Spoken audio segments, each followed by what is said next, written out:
Hey everyone, welcome back to my ministry. I'm your host, Nurse Lois. Listen, I want to share something that happened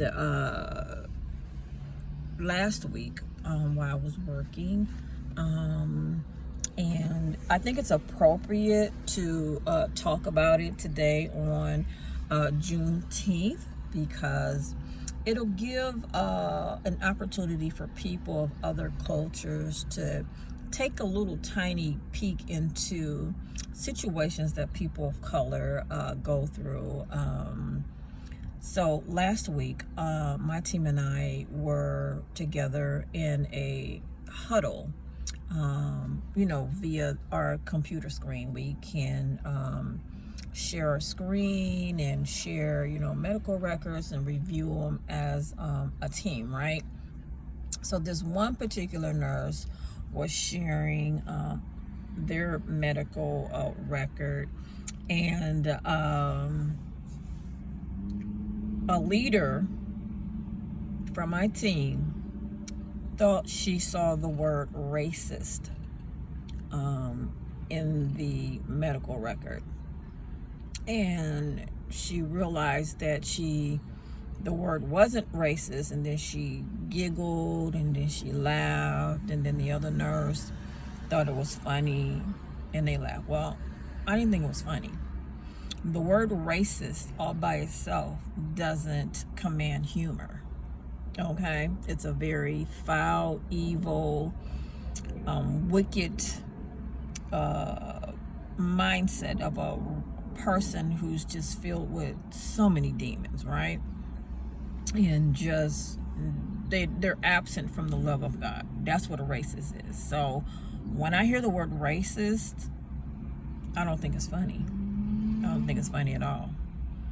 I think of racist as someone who's sick mentally and who is just so far away from God. So during the huddle, I didn't think it was funny, right? So two people thought it was funny, the leader and the nurse. They thought it was so funny.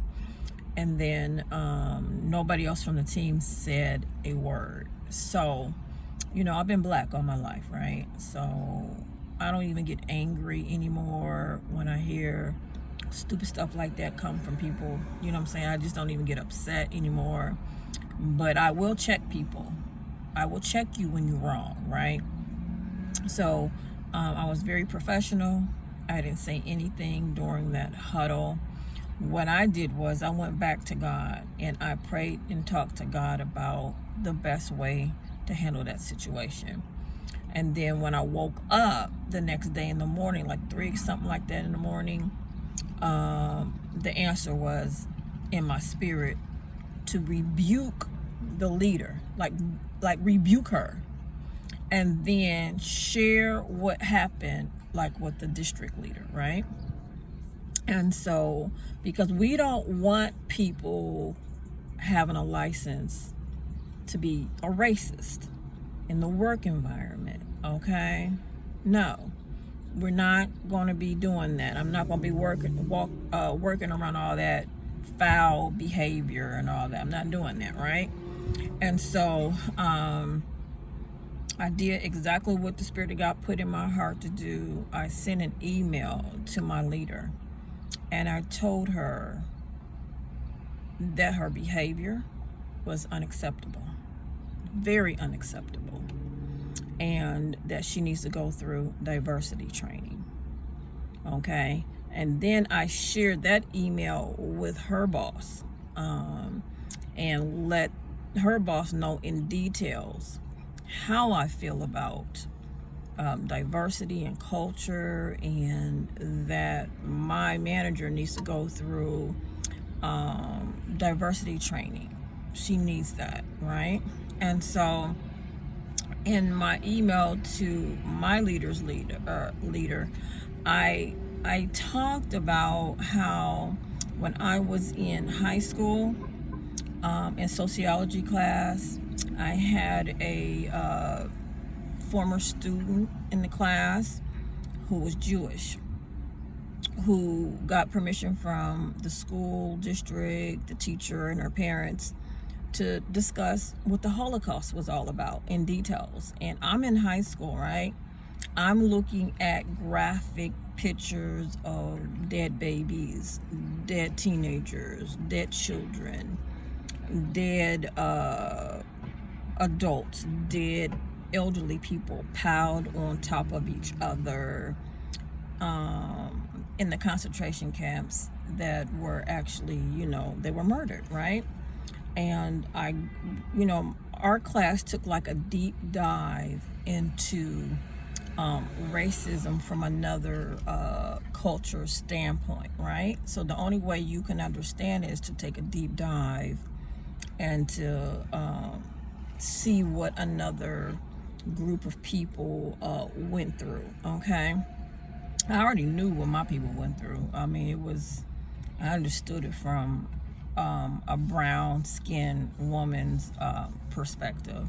I got a chance to see it from another culture's perspective. And, when you dive deep into, just being human and being a part of humanity, some things are just not funny. And so I knew that my manager needed to grow and develop in that particular area.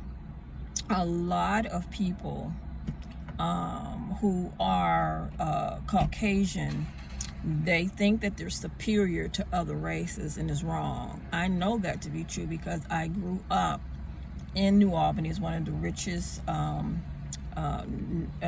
counties in New Albany, Ohio. A lot of millionaires live there. I grew up there. My sister and I were the only black people in the school. I was called a nigger every day. I had to learn how to handle hatred and racism. So the word racist is not funny to me. I've experienced it. I know what it's like. I know about all that wickedness and hatred. I know about all that. And so I find no humor in wickedness and evil, okay? And so you grow to have like the love of God in your heart, but a thick skin to handle demonic people with demonic hearts, okay? So when I communicated with my leader's boss, I highly suggested that my boss goes through diversity training, and that's exactly what was set up. Not only diversity training was set up, but other leadership professional skills were set up for my leader to go through. My thing was, when was the last time any nurse ever saw the word racist? First of all, in a medical record. We never see anything like that in a medical record. I've been a nurse for like 29 years. Medical records have health information in there. It has your social history, your religion, but it doesn't say anything about nobody being a racist. You know what I'm saying? It doesn't mention anything about your political affiliations. It has medical information in there, because say a person is getting ready to pass away,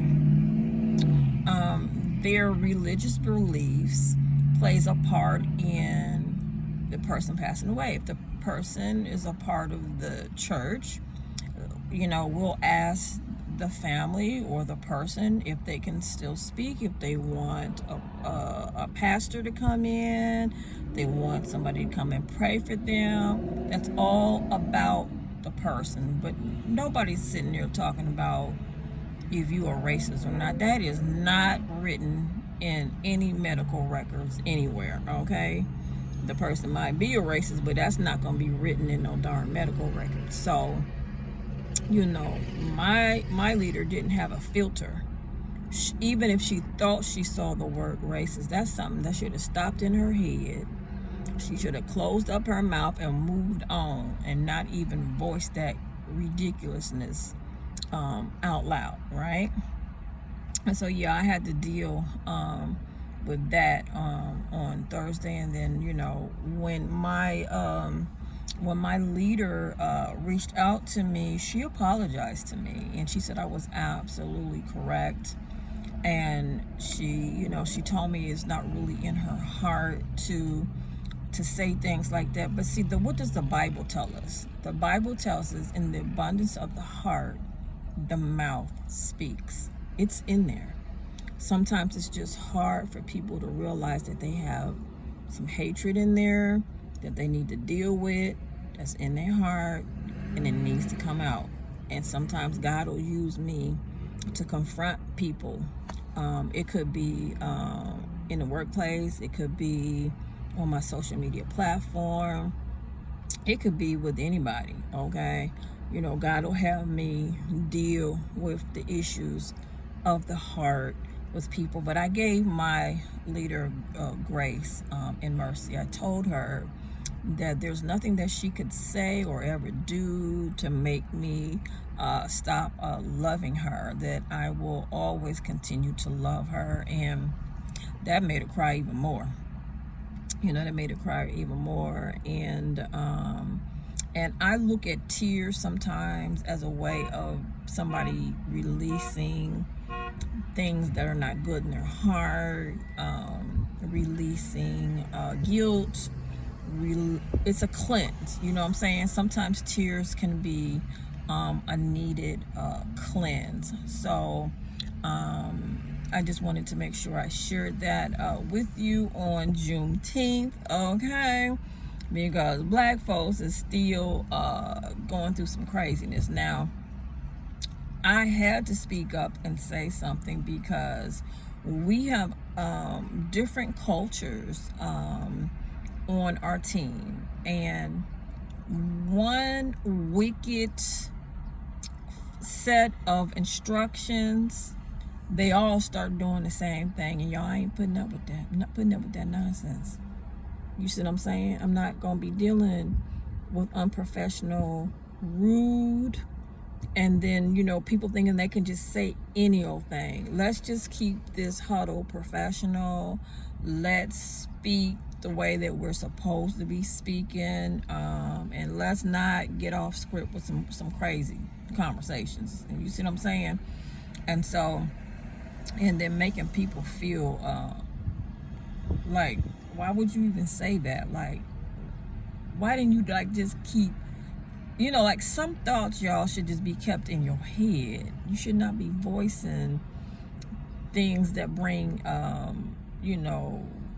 hatred toward another culture. So I had an opportunity where I did a one-on-one with my consulting firm, because once a month, my consulting firm checks in with me to see how things are going with my job, to see if there's any issues that's going on that need to be dealt with, and things of that nature, right? And I just told the truth. I told them exactly what happened. And they said, well, Lois, we're so glad that you spoke up and said something, because some people might not say anything.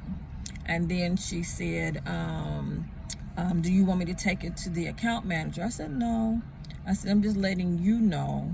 I said, but if it happens again, I'll definitely let you know. And then the account manager can get involved. But for right now, I said, I want to give my leader grace and mercy and an opportunity to change, and then to confront her behaviors. My leader actually told me, thank you for calling her out on her behavior and checking her. She said she wants to be a better human being, and I believe her. I believe that I felt the truth coming from her, that she wants to do better and be better, and to get that out of her heart. So, often, again, people think that they're more superior than other people, and it's a lie. There's no such thing as somebody being more superior than another race. God created us all, okay? We're all created in the image, in the likeness of God. So, again, I told you I taught my children this. I taught my children. Nobody, the only person greater than you, children, is your God. That's the only person greater than you. So, this is Prophetess Nurse Lois coming to you with a message of how to handle racial tension, racial slurs, and be professional, so you can keep your job, and checking people when they get out of pocket, and standing up for yourself when you know that your rights have been violated. And then when I was talking to my consulting firm, and I had a one-on-one today on Juneteenth. I had a one-on-one today with my consulting firm. I let them know what happened. They said, "Hey, Lois, is there anything from an HR perspective, any questions you have?" I'm like, "Yes, ma'am." I said, I had a raise, a couple years ago. I said, I would like another cost of living raise. She was sure, Lois. She's like, put that in writing, send that to me, and we will, work on getting you another raise. So, don't forget, when you go through weird crap like that, and stuff is happening, don't forget to speak up for yourself financially, to be blessed financially because of the dumb stuff you go through. You see what I'm saying? And then you have not because you ask not. So, as I was talking, the Spirit of God just put in my heart, ask her for some more money, ask her for a raise. And so, I'm going to pretty much get my raise. So I just wanted to share that with you. Hand tools to people of color for the crazy stuff that we go through in the workplace. Listen, if you've been black all your life, you already know how to handle all that wicked stuff that Satan throws at you, and to be professional in the workplace. Don't lose your temper. It should not be a surprise to you if you're a person of color. You just have to flow in the wisdom of God for how to handle those situations. So this is Prophetess Nurse Lois coming to you from the Lois Banks Ministry. God bless you.